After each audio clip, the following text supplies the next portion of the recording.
Bonsoir. Dans l'actualité ce soir, installation des conseillers communaux après quelques bisbilles. Le ministre de l'administration du territoire décide de ce soir à cette opération. Dans une déclaration rendue publique ce mardi, le général Bourema Condé donne les raisons de cette décision. À Bali, cette année, nous nous y soutient actuellement les assemblées annuelles du Fonds monétaire de la Banque mondiale. La délégation guinéenne a rencontré le vice-président de la Banque mondiale. La coopération entre la Guinée et ses institutions était au menu de la rencontre. Enfin, dans notre rubrique en sous-centre, aujourd'hui, nous irons en province pour faire un gros plan sur ce qui reste de la conserverie de Mamou. Ce patrimoine se meurt à petit feu. Cette unité industrielle était spécialisée dans la transformation des produits locaux. Voilà pour le sommaire. Encore une fois, bonsoir à toutes et à tous. Bienvenue dans cette édition. Le chef de l'État, professeur Alpha Condé, a accordé ce mardi un entretien à nos confrères de la presse nationale. Au cœur des débats, les questions d'intérêt national. Nous vous proposons un extrait de cet entretien exclusif.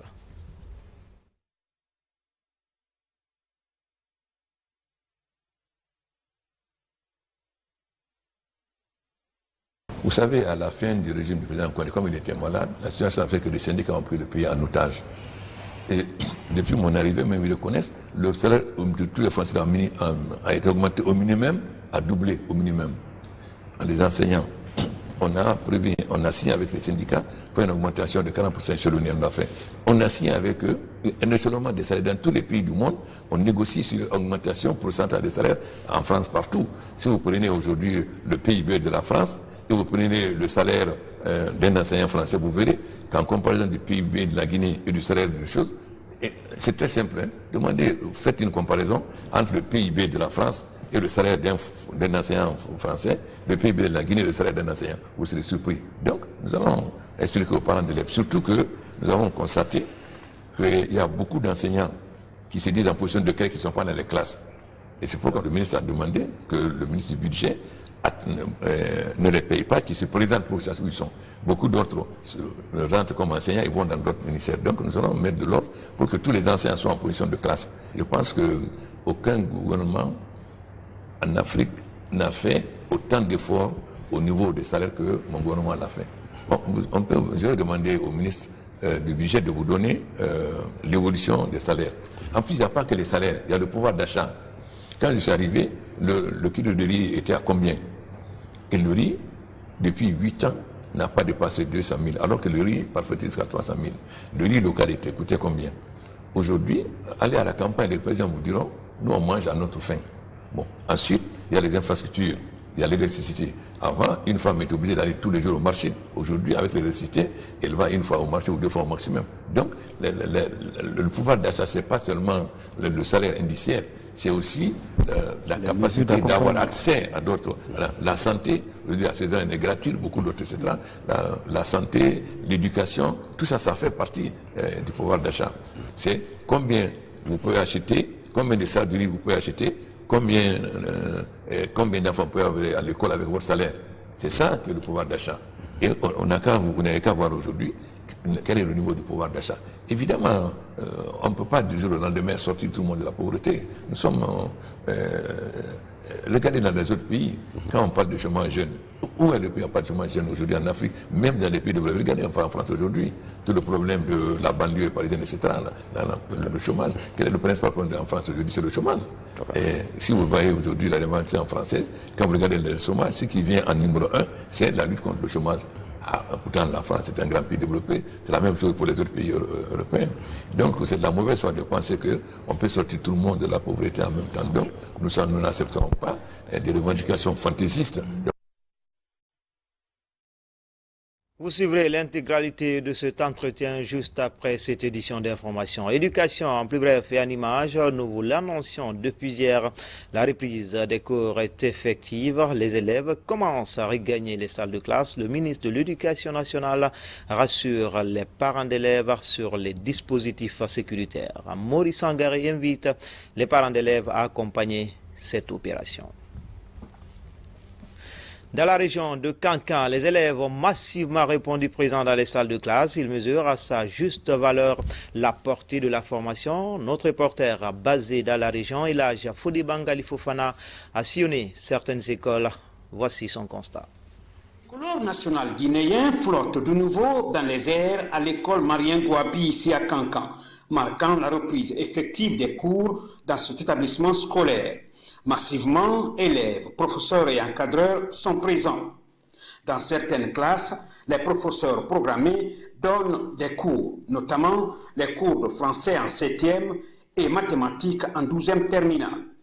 Ici à Kankan, cette école qui porte le nom d'un des grands leaders africains, le Congolais Marien Gouabi, est connue pour la discipline et la rigueur qui y règne dans la formation des élèves. Les cours ont effectivement repris au lycée Marien Gouabi. La gestion de Marien Gouabi, c'est de la rigueur dans toute responsabilité. Nous avons sensibilisé nos enseignants, nous les avons informés, et même ceux-là qui n'avaient pas cours étaient présents aujourd'hui. Massivement. Nous avons sensibilisé aussi les élèves dès le premier jour, le 3, et effectivement, ils ont répondu, ils ont compris d'abord les messages, et aujourd'hui, ils ont bien répondu à l'appel. Non loin de là, cette autre école franco-arabe où élèves et enseignants sont présents dans les classes. Les élèves ont massivement répondu à l'appel. Les cours sont dispensés par les enseignants à la satisfaction des responsables de l'école. Puis le 3, les enseignants sont présents, chacun est rentré en disposition de son emploi du temps.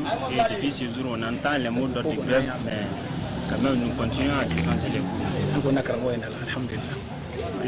Ici à Kankan, cette école du nom de Morifinga Diabaté est l'un des plus grands établissements scolaires de la ville. Son effectif, plus de 9000 élèves. Le collège seul compte 3997 élèves, dont 1227 filles pour 70 enseignants repartis dans 27 groupes pédagogiques. L'emploi du temps de l'année scolaire est déjà établi. Les élèves viennent prendre connaissance de ce tableau affiché.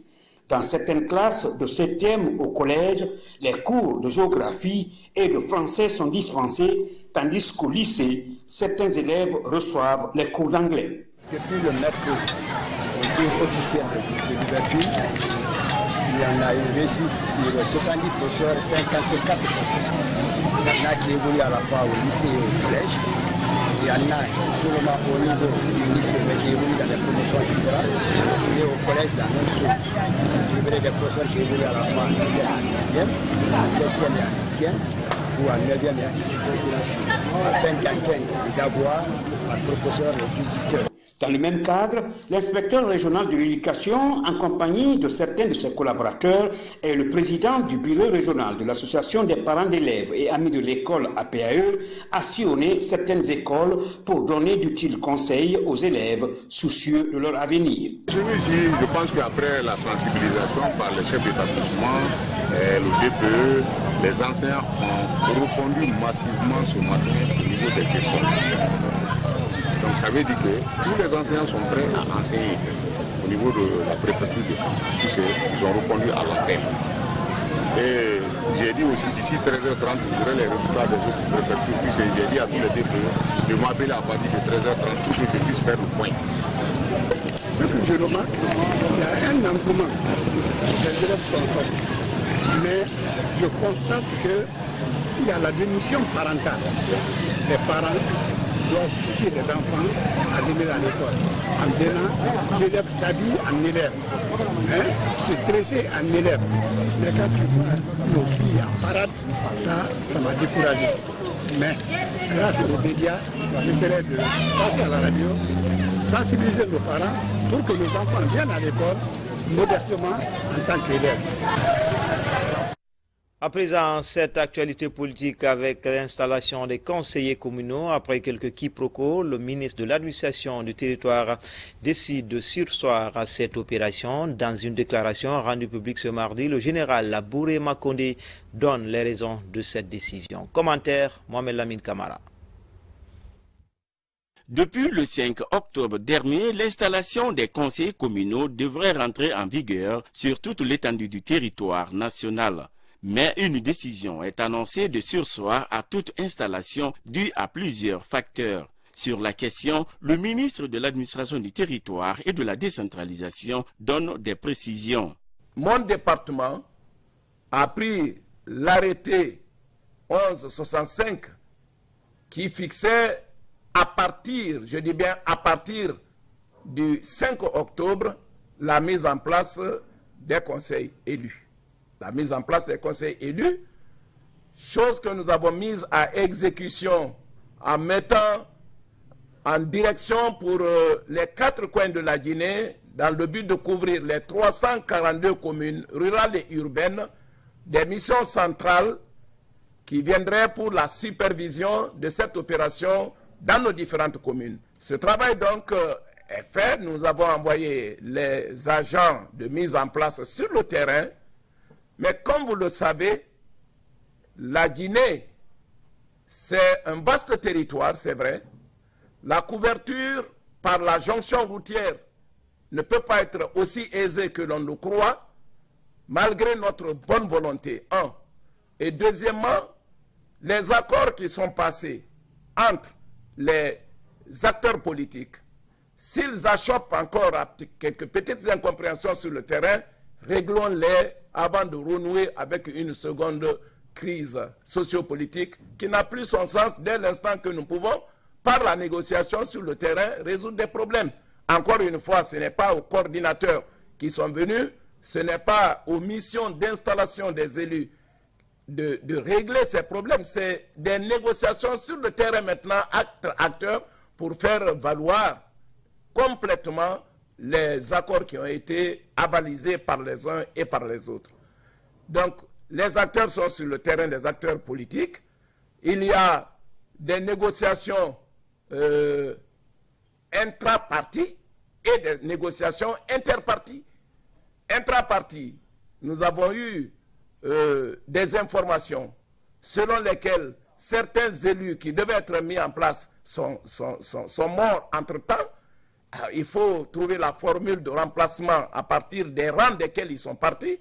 À propos, nous avons été interpellés et par l'UFDG et par d'autres formations politiques. Il faut en tenir compte pour que, là où on n'a plus besoin de tirailler inutilement, qu'on n'aille pas à ce tiraillement.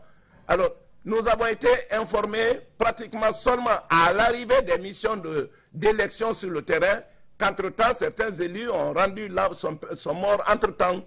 Et donc, il faut que l'on trouve la solution du remplacement et que cela réponde aux normes légales. Face aux rumeurs qui affectent la cohésion sociale, Général Bourema Condé exhorte les médias et les acteurs sociopolitiques à plus de responsabilités. Il n'y a donc aucun péril en la demeure, il faut que cela soit clair pour nous tous, et qu'on ne donne pas de place à la diversion par rapport à ce sujet. La diversion, ce n'est pas elle qui va mettre des élus en place. Les fausses informations non plus, ce ne sont pas elles qui vont le faire. Certains médias vont jusqu'à donner des dates. En la matière, vous n'avez aucune date. C'est parti pour la mise en place des élus. Suivez le terrain et je crois que c'est la meilleure information.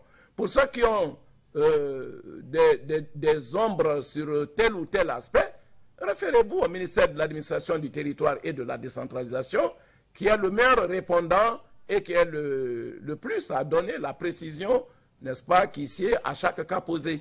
La Guinée s'est engagée résolument dans la démocratie. La responsabilité des uns et des autres est nécessaire pour la consolidation de cette démocratie. L'intégralité de cet élément, c'est juste après ce journal. Le RPG Arc-en-Ciel et le RDIG de Jean-Marc Teliano s'entendent pour la mise en place des exécutifs communaux à travers le pays. Cet engagement a été matérialisé par la signature d'un accord. Le point avec Robert Siditono. Par cet accord qui vient d'être paraphié, le RPG Arc-en-Ciel, parti majoritaire, et le RDIG de Jean-Marc Teliano tournent définitivement la page de leur désaccord et s'engagent de se soutenir mutuellement pour la mise en place des bureaux exécutifs communaux. Nous nous sommes retrouvés mutuellement par endroit. C'est ça la vie politique, avoir l'esprit de partage. Si j'ai quitté l'opposition républicaine, c'est parce que on est en politique, c'est pour défendre d'abord le parti et en particulier, en général, l'intérêt national. Donc, on n'est pas en politique pour accompagner Et quand on est en politique, on doit avoir l'esprit d'ouverture, promouvoir son programme de société et au profit du peuple de Guinée. Les dispositions de l'article 1 de l'accord précisent que le RDIC soutienne les candidats du RPG Arc-en-Ciel au poste de maire dans la commune de Matuto, la commune rurale de Mania et dans les préfectures de Kissidougou et Guékédou. Nous avons décidé ensemble, négocié ensemble un accord de désistement mutuel dans l'établissement des exécutifs dans certaines communes urbaines et rurales. C'est l'aboutissement de cette négociation cet après-midi que nous venons de signer avec joie et je félicite Monsieur le Président du RDIC en lui assurant que, comme il vient de le déclarer lui-même, au-delà de ces accords pour les élections communales, nous allons sceller d'autres accords plus importants. Le RPG Arc-en-Ciel et le RDIC conviennent d'agir avec concession mutuelle dans le cadre de la désignation des présidents des commissions de travail et des présidents des conseils de quartier et des districts à travers le pays. En dehors du continent, le 16e forum pour le dialogue des civilisations s'est déroulé récemment sur l'île de Rhodes en Grèce avec pour thème central dialogue, paix, sécurité et développement. C'est le chef de gouvernement qui a représenté notre pays lors de ce forum. Nous vous invitons à suivre un extrait du discours du Dr Ibrahima Kassori Fofana.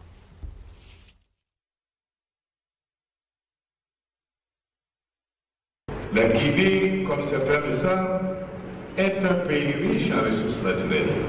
Pour ne citer que quelques exemples, le pays est un acteur de premier plan dans la production de bauxite, avec une production de plus de 40 millions de tonnes par an. Le pays dispose de plus de 6 millions d'hectares de terres arables, dont seulement le tiers est en exploitation. La plus importante réserve de fer non encore exploitée au monde, le Simandou, se trouve à Guinée. Le pays dispose d'un potentiel hydraulique de 6 000 MW, dont moins de 1000 seulement sont exploités. Depuis l'élection en 2010 du président Alpha Condé, la Guinée a enregistré de réels succès économiques. L'attractivité économique du pays a été en particulier renforcée.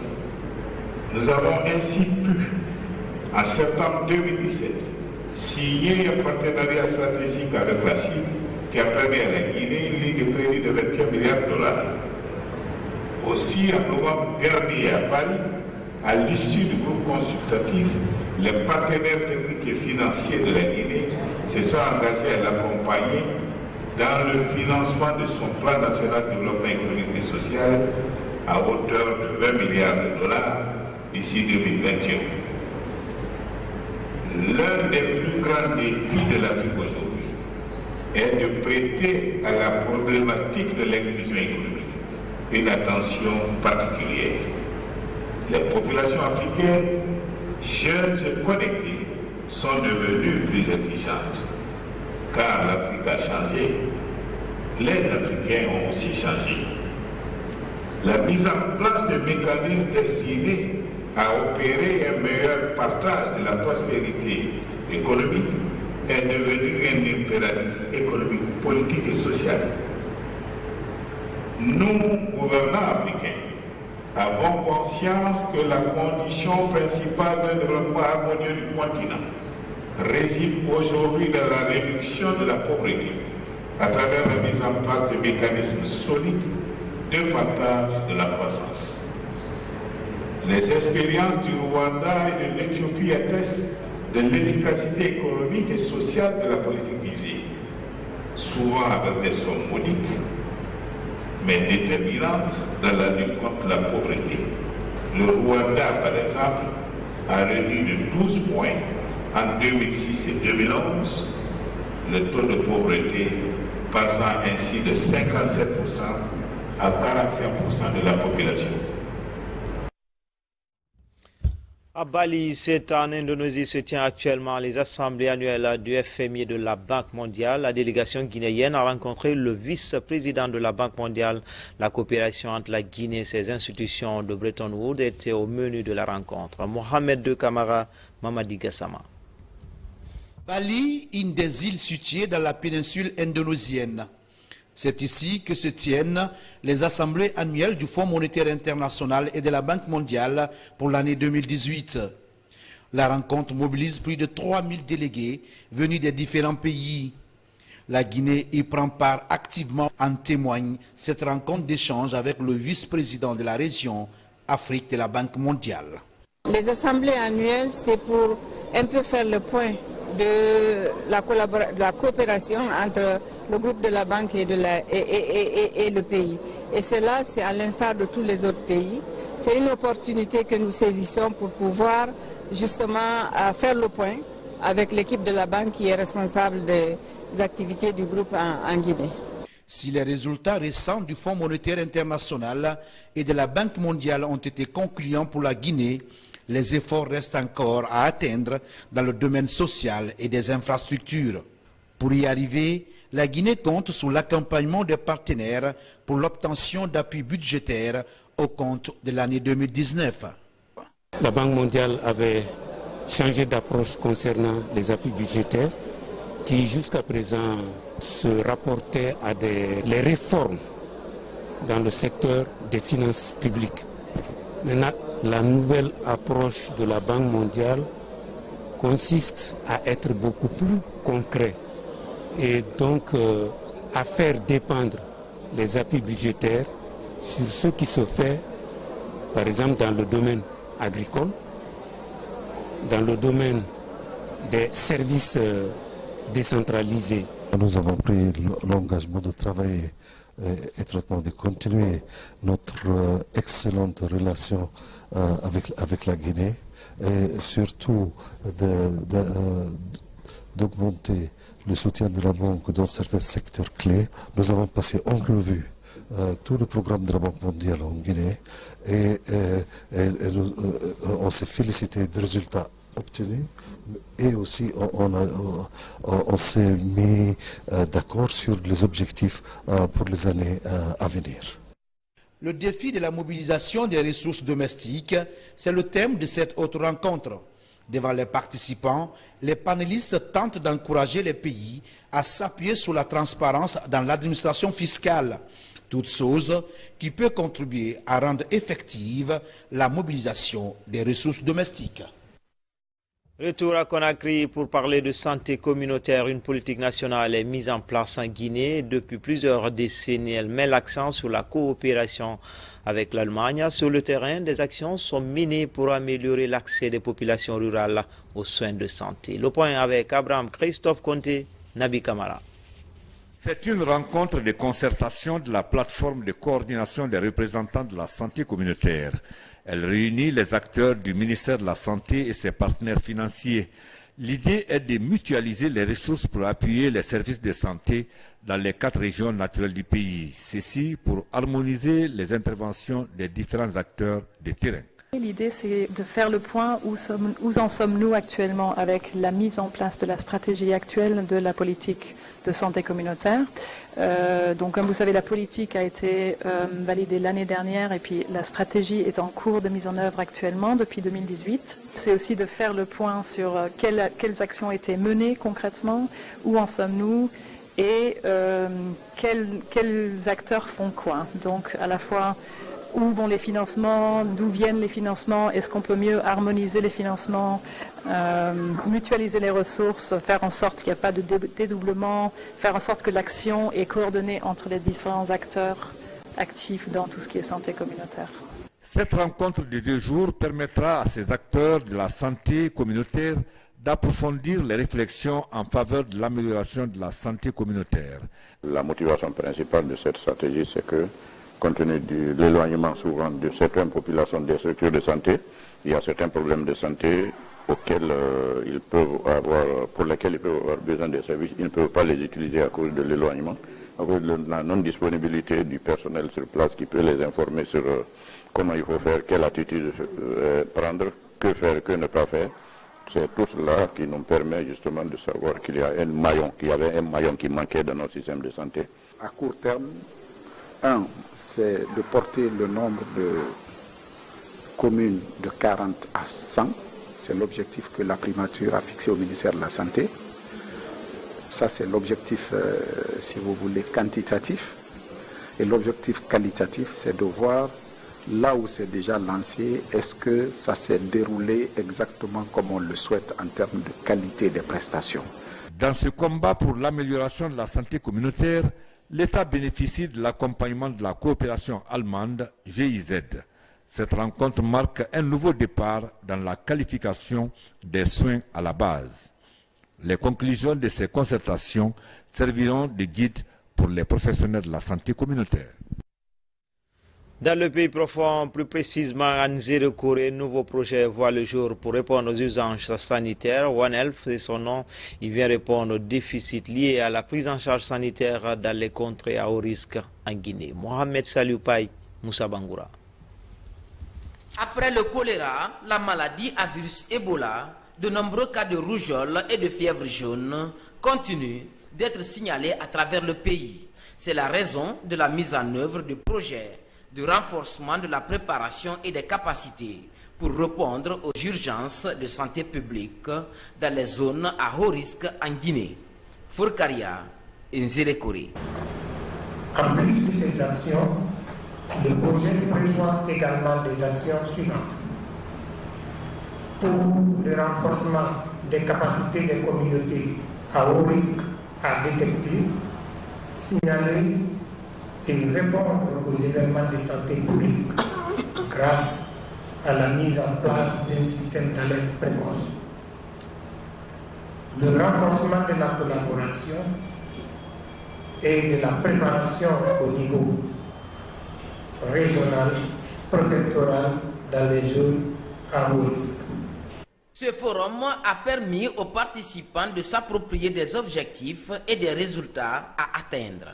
Le but est de mettre en place une plateforme Une seule santé à Nzérékouré. L'atelier a pour objet d'armer davantage les agents concernés dans cette riposte ou dans cette prévention.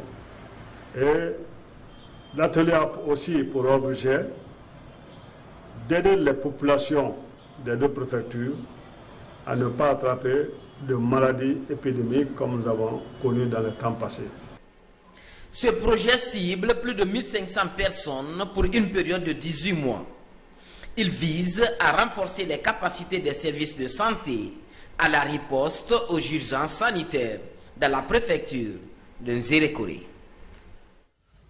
À présent, l'actualité nationale sous forme de télégramme, un condensé signé Hadia Toubari.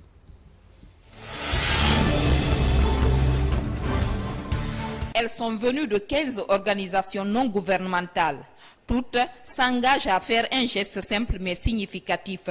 Il s'agit du don volontaire des poches de sang pour sauver des vies, une assistance humanitaire initiée par la Fondation Solidarité Féminine qui a permis au Centre national de transfusion sanguine de récolter une trentaine de poches.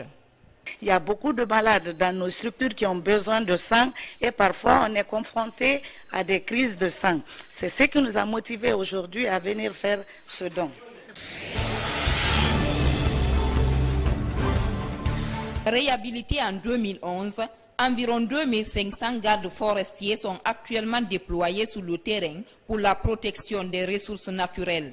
Cependant, leur connaissance des textes juridiques et législatifs et réglementaires comme le code forestier et celui de la faune, par exemple, reste faible. Un handicap que le département en charge des écosystèmes tente de surmonter. À l'Abbé, des acteurs environnementaux venus de plusieurs préfectures de la Moyenne-Guinée prennent connaissance des nouveaux textes et conventions liées à la protection de l'environnement.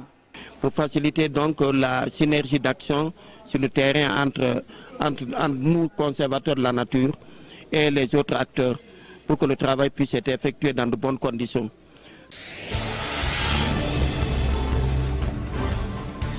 Après un séjour de travail en Ukraine, le groupe organisé des hommes d'affaires est face à la presse. Ils reviennent sur les acquis de leur mission en Ukraine. À Kivu, le Goa a noué plusieurs partenariats avec des sociétés étrangères et a réussi à décrocher la représentation de la Chambre de commerce internationale en Guinée. Avec ces partenariats, le Goa entend amorcer un nouvel élan dans sa mission de promotion et de protection des hommes d'affaires guinéens. Ce n'est pas compliqué désormais pour nous parce que nous avons les contacts nécessaires et je pense qu'avec l'appui de nos autorités, on peut aller très vite et aller vite et bien. La jeunesse de Taouya rend hommage aux personnalités ayant participé au développement de leur quartier. Une cérémonie de remise des satisfecit est organisée. La présidente du CES, Rabiatou Sera Diallo, ancienne présidente de la transition, et le professeur Alpha Condé sont les récipiendaires. Le ministre de la Communication a représenté le chef de l'État à cette cérémonie de remise. Depuis 2015, ce mouvement a choisi la Guinée. Donc nous avons pris l'initiative ici de décerner des satisfecit à toutes personnes qui ont eu le courage, qui ont eu l'amour de ce quartier, qui ont fait le bien pour ce quartier, pour le développement de ce quartier.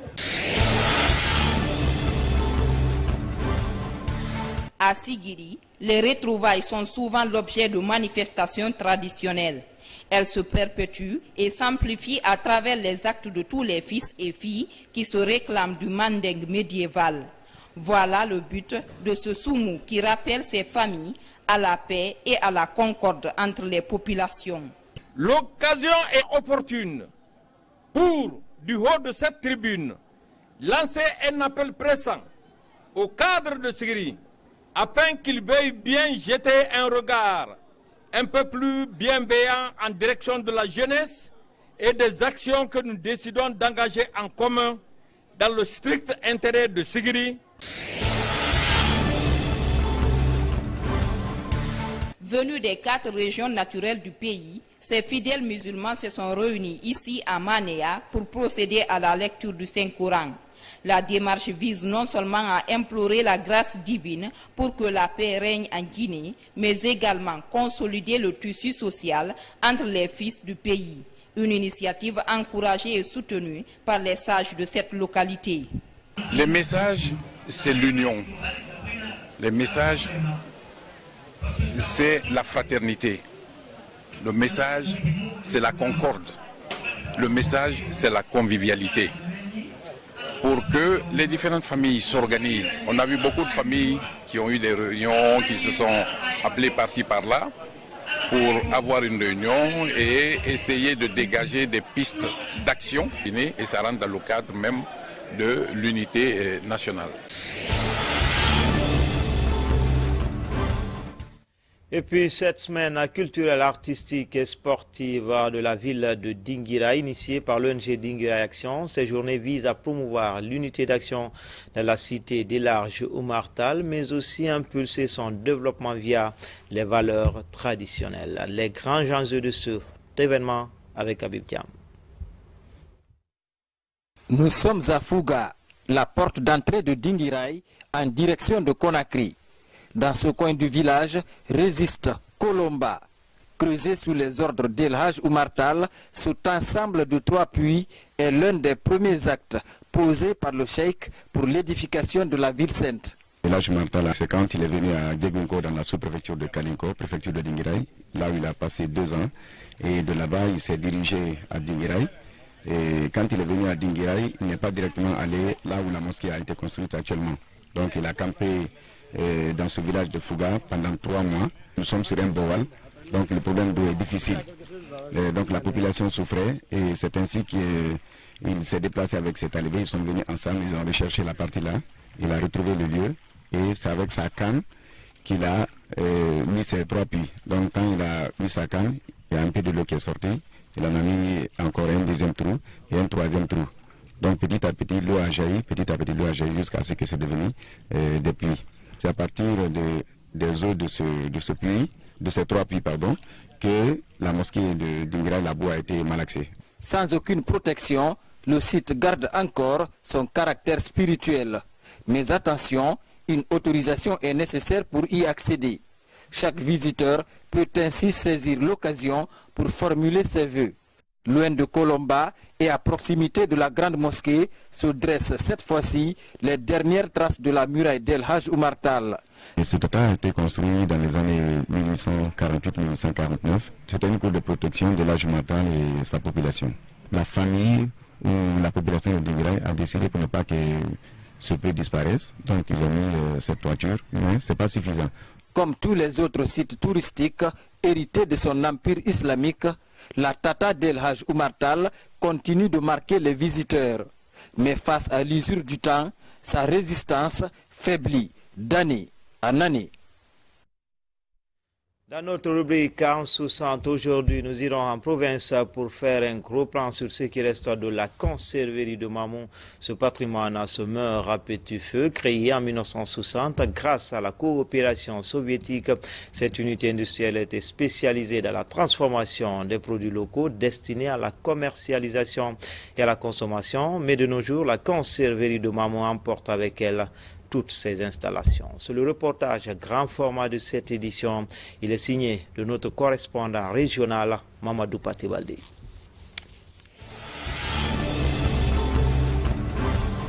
La conserverie de Mamou a vu le jour en 1960, soit 2 ans après l'accession de notre pays à la souveraineté. Une des fiertés industrielles du jeune État dans la fabrication de plusieurs gammes de produits locaux. Jus d'orange, de mangue, de goyave, de confiture de courge, de purée de tomates et autres boîtes de conserve étaient produits ici par 700 travailleurs. Leur défi, atteindre 40 000 tonnes de produits par an. En plus des équipements techniques, les installations physiques de l'usine comprennent également des parcelles d'expérimentation. Erif Abouas a été recruté à l'usine en 1964. À chaque production, il y avait une ligne de production de la tomate, des agrumes. Quand on produit les agrumes, on ne fait que les agrumes. Quand on produit la confiture, on ne fait que la confiture. Et quand on produit la purée de tomate, on ne fait que la purée de tomate. Chaque production était organisée par jour. On nous donnait de l'argent et des véhicules pour aller dans les sous-préfectures effectuer des achats avec des bascules, évidemment. On pesait les courges et on achetait ça, on payait ça au prix du gouvernement. On chargeait dans les véhicules, on revenait déposer ici, sur la terrasse de la conserverie. C'est à partir de la terrasse maintenant que la technologie prenait pour la transformation. Après avoir fini la transformation, et la mise en boîte, les boîtes maintenant sont transportées directement au magasin de stockage de la conserverie. C'est à partir du magasin là maintenant que les véhicules prenaient les boîtes, les cartons pour Conakry. Fruit du plus ambitieux programme de développement du pays sous la Première République, le plan triennal. Implantée au centre-ville de Mamou, l'usine de conserverie est équipée et installée par l'ex-URSS. Des outils d'une performance rare par rapport à la taille du pays à l'époque. Pour les conserves de viande, par exemple, le rythme était de 120 bœufs abattus par jour. En 1972, mon grand frère travaillait. Il faisait la section abattage. J'ai énormément bénéficié des fruits de cette usine. Pendant les abattages, on profitait à gagner de la viande. Ça, c'est un. De deux, quand on venait pour les visites, on nous donnait des conserves de confiture de mangue ou bien de courge. Ensuite, les jus qui étaient à l'époque fabriqués ici. Donc, c'est des grands souvenirs que j'ai pour cette usine. Depuis 1990, les machines de l'usine de conserverie se sont tues. Ces dernières années, des particuliers pour des fins de culture et de construction grignotent allègrement sur le patrimoine foncier. Dans les bâtiments encore solides, une partie des équipements même obsolètes sont gardés. L'abattoir, les chaînes de technologie et les laboratoires frigorifiques rappellent aux visiteurs un glorieux passé interrompu sans raison sérieuse. Qui a favorisé le blocage de cette usine, l'usine a été fermée. Quand les Français ont pris l'usine pour 6 mois, l'usine a été fermée, ils ont travaillé 6 mois, après ils ont rendu démission, ils sont rentrés. Donc l'usine est restée comme ça. Il a fallu le département qui a repris les choses en main et qui m'a mis ici pour m'occuper de l'usine. Pour que ces vestiges servent à quelque chose, les autorités locales actuelles ont décidé de céder provisoirement une partie de la conserverie de Mamou à l'Union des groupements agricoles de Sumbalako pour le stockage et la conservation des produits locaux et phytosanitaires au bénéfice des leaders paysans de la région administrative de Mamou. Au moment où le chef de l'État accompagne les producteurs locaux, la ville Carrefour devient chaque jour encore plus nostalgique de sa première unité industrielle. À quand le réveil? Difficile d'y répondre. Enfin, en plus bref et en image, l'international guinéen Amadou Diawara est arrivé cet après-midi à Conakry en provenance de Naples où il évolue. Le milieu de terrain vient honorer sa toute première sélection avec le Sili national. A rappeler que la Guinée joue ce vendredi à Conakry contre le Rwanda contre de la 3e journée des éliminatoires de la CAN 2019. Bonne chance au tricolore national. C'était tout pour les infos. Grand a été le plaisir pour moi de vous servir. Toutes ces informations sont à retrouver sur le www.rtgcoloma.info. À demain, Inch'Allah.